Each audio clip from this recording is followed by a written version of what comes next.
ዲኑን እኛ ታልተረዳዳን ዲኑን እንጠብቀው የለም።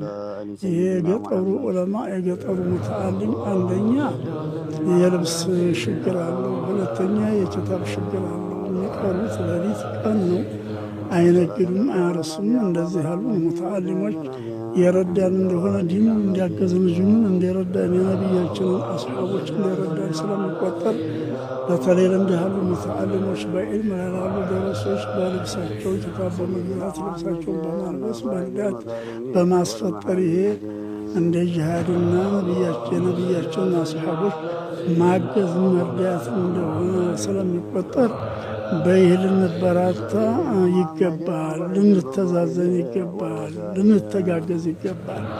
ነቢያችን ዓለይሂ ሰላቱ ወሰላም ምን ብለዋል በሐዲሳቸው? አራሒሙን የርሐሙሁም ራሕማን ብለዋል። የሚያዝኑ ሰዎች አዛኝ የሆነ ጌታ ያዝንላቸዋል። እርሐሙ መን ፊል አርድ የርሐሙኩም መን ፊ ሰማ። በምድር ላለ ፍጡራን እናንተ እዘኑ፣ ኃይሉ ስልጣኑ በሰማያት የተረጋገጠው ጌታ አላህ ያዝንላችኋልና ብለዋል። መን ላ የርሐም ላ ዩርሐም። የማያዝን ሰው አላህም አያዝንለት።